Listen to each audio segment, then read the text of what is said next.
Hi, my name is Tatum Denson, and today I'm going to recite a speech from Frederick Douglass, but first I'm going to give some background information.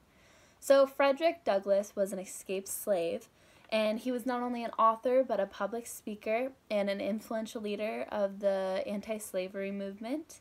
Douglass was born into slavery, and he lived with his grandmother until around age 6, when he was sent to plantation to work.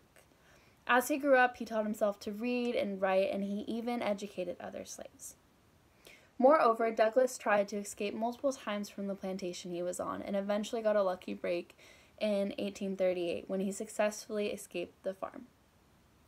When he escaped, he moved to a safe house in New York, and he later married Anna Murray, and the couple eventually moved to New Bedford, Massachusetts, with their 5 children that they have. This is where Douglass's journey to becoming an abolitionist leader began to flourish. He started to go to meetings which concerned the anti-slavery movement and shared his story. Through these meetings, Douglass learned and met William Lloyd Garrison, whom was an American abolitionist and a journalist.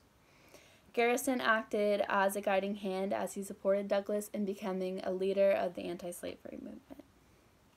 Frederick Douglass then went on to become an active member of the 100 Conventions Project.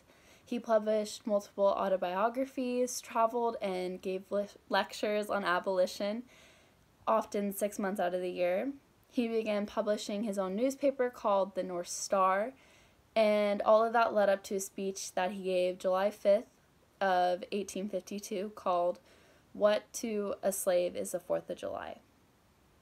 This speech was given at Corinthian Hall in Rochester, New York, at a commemoration of the signing of the Declaration of Independence. And in this speech, Douglass talked about how the ideals of freedom stated in the Declaration of Independence by the Founding Fathers were good ideas, but actually very hypocritical. This was due to the fact that slavery was still an issue in America. Okay, so that was a little background, and now I'm actually going to read the speech that Frederick Douglass spoke on July 5th of 1852. So here we go.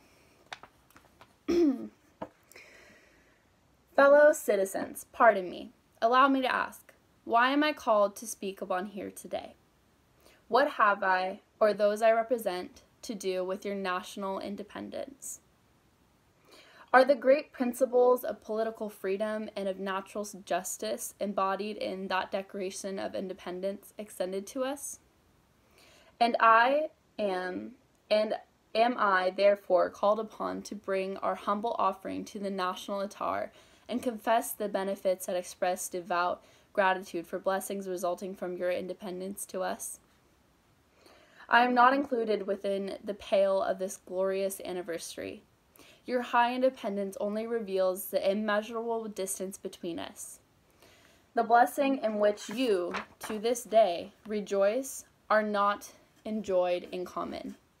The rich inheritance of justice, liberty, prosperity, and independence bequeathed by your fathers is shared by you, not me.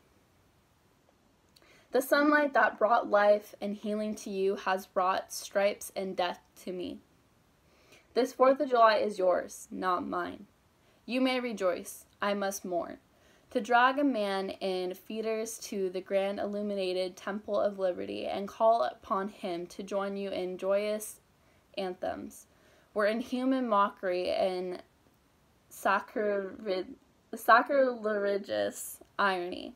Do you mean, citizens, to mock me by asking me to speak today?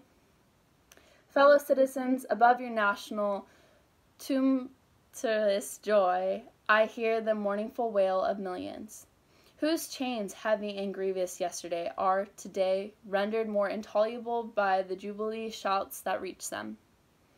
At a time like this, scorching irony, not convincing argument is needed.